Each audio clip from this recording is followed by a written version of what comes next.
Welcome to New Possibilities. I speak truth to power without fear.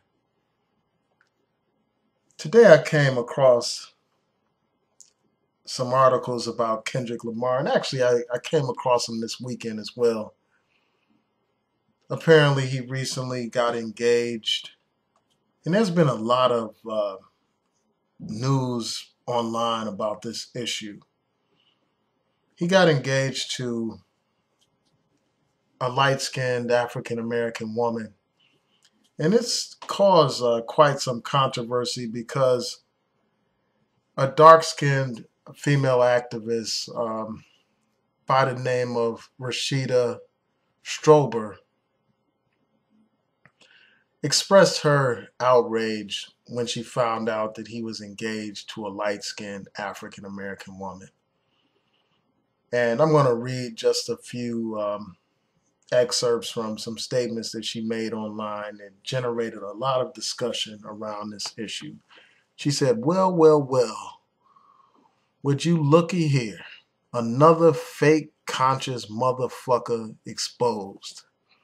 I will never support him nor his music with one dime of my money and encourage all dark-skinned women not to either.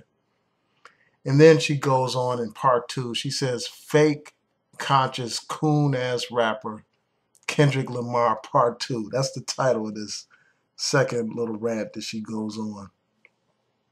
She says, I see calling out and exposing self-hating black men who speak about consciousness but date and marry non-dark-skinned women. Brought you haters to my page. Well, share this motherfucking post. These type of fake coons are the worst of the worst. Dark skin is the essence of true blackness. And if these fakers were really and truly conscious, they would marry dark-skinned women. You pissed? Good. so that's her comment, and apparently that comment started a firestorm online. So everybody's been, attacking the sister for making that statement, basically accusing her of going too far and self-hatred. But we have to look at this from her perspective.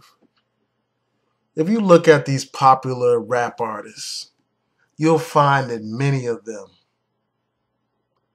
date light-skinned women. If they don't date a light-skinned woman, they're with a white woman. And that's just a fact. There are so many examples of this. So many of these rap artists, they actually rap about dating light-skinned women. They talk about red bone this, red bone that in their actual songs. And red bone, for those who don't know, is a term for light-skinned women or light-skinned people. So the light-skinned woman is celebrated in hip-hop from the early days until now. When you look at hip-hop videos, you'll see the light-skinned woman placed on a pedestal. And the dark-skinned woman is hard to find in many of these rap videos. The women who are celebrated in this society and recognized and loved and adored, for the most part, are light-skinned women in this racist white man society. So it's like if someone can't be with a white woman, they strive to have the next best thing, which is a light-skinned woman. And you even have YouTube people, personalities, who tout this notion too, this notion that light skin is better.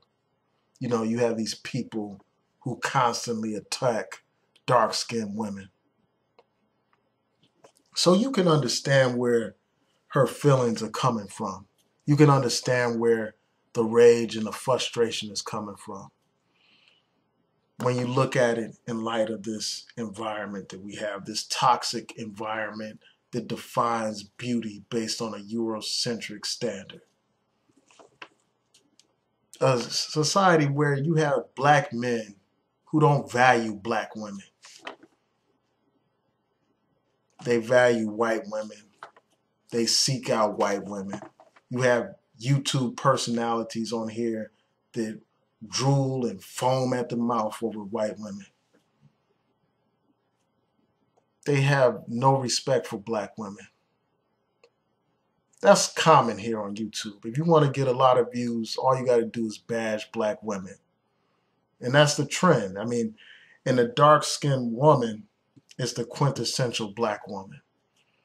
And the dark-skinned woman is trashed by society, trashed in the media, trashed in terms of the standard of beauty, because dark-skinned women aren't celebrated for the most part as other women are celebrated and recognized. It's all of a sudden like some extraordinary thing for a dark-skinned woman to be viewed as beautiful. That's why people are like so fascinated by Lupita Nyong'o, like because they like hail her as if she's the only beautiful dark-skinned woman. So it's like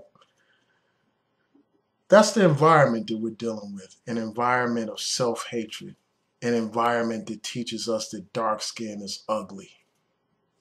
And you still have that mentality today, you know, where people only recognize light-skinned women as being beautiful. I mean, you hear constantly jokes about people's complexion. Even in this day and age, all these years after the Black Power movement, after all these years of Black is beautiful, after all these years, after Malcolm X taught us about how we were programmed to hate ourselves, all these years later, Black people still tell jokes about people because of the complexion of their skin. They constantly continue to hate on dark-skinned people.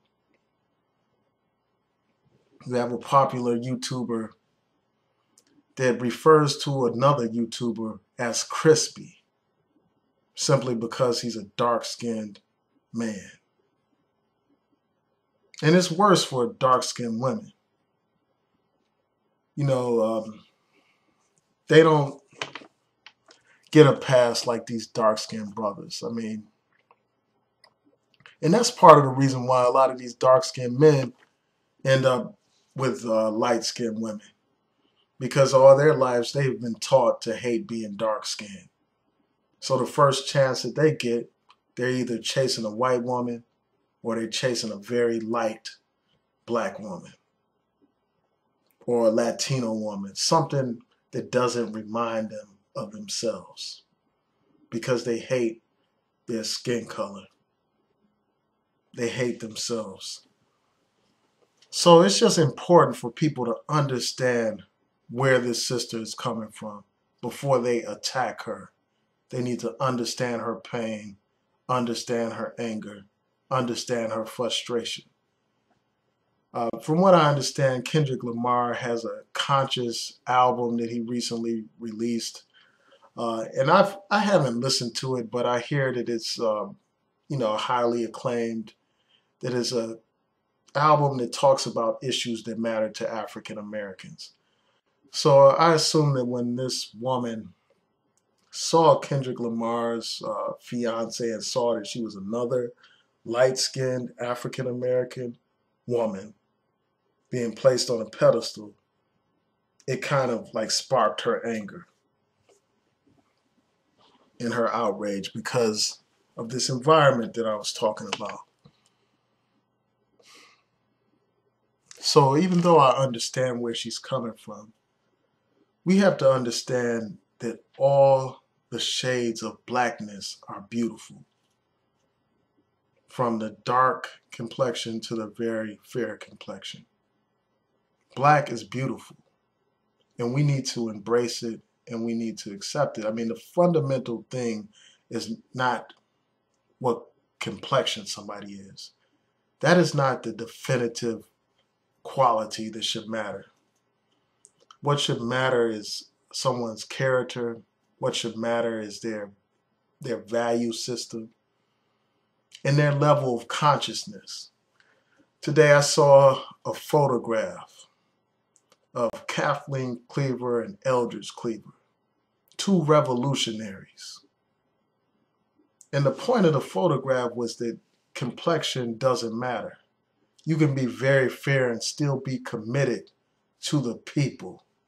Someone can be married to a light-skinned woman or dating a light-skinned woman and still be committed to the struggle. Still be committed to the struggle. I mean, there are plenty of examples of light-skinned African Americans who have an undying love for their people, an undying commitment to their people. So we should not get caught up into the game of divide and conquer. We need to be united as a people. As long as we're divided up into these subcategories, it's easy for white supremacy to maintain supremacy over us. So we have to move beyond self-hatred and move towards self-love, to love ourselves for who we are as a people.